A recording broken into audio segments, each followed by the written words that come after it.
tips and tricks that we can recommend. Review your most commonly used set of codes. Obviously, if you're a specialist officer for practice, you're going to have a set of codes that you use most frequently. If you're a general practice, you see patients of all ages, of all different things, obviously you're going to have a lot bigger. So maybe instead of 50 codes, you might need a little bit more. But either way, the general tip there is run an analysis report to see what your most commonly used diagnoses are. See what in ICD-10 your options are, because maybe it's not as simple as it was before. Maybe you have a couple of options left, like a bilateral, or stage 1, 2, 3, or 4, depending on what type of diagnosis that is. And then just say, okay, well maybe we can make a quick sheet.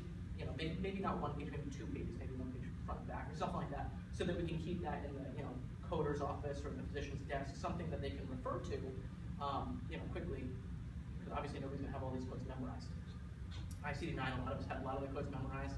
I had them printed out on my bed sheets, and now I have to sort of get all new codes memorized. But it's really not so bad once you get familiar with them, and I think that's the thing, is getting familiar with these new codes. So don't overthink the changes.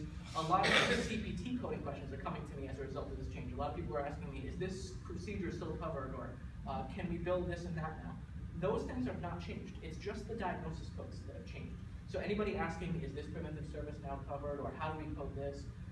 The coding of the procedures, the surgeries are not changing, and you still have to use the same modifiers you were before. So a lot of people, the most common question I get is, now that ICD-10 can specify left or right, do we need to put that on the procedure? If I do a procedure on the left side, do I need the LT modifier? Or if I do it bilaterally, do I need the 50 modifier? Well, because the diagnosis says it, so isn't it a duplication of my efforts to put it on the procedure? And yes, it is a little bit of a duplication of efforts, because you're basically specifying both in the diagnosis and the procedure that it was bilateral. But the payment and reimbursement policy is based on typically the procedure that they're seeing. So if you don't put a modifier 50, they're not going to know that they have to reimburse you at 150% or whatever they're going to pay you for the bilateral procedure. So basically, there's no change there. You're still reporting LT and RT, you're still reporting 50 for bilateral procedures.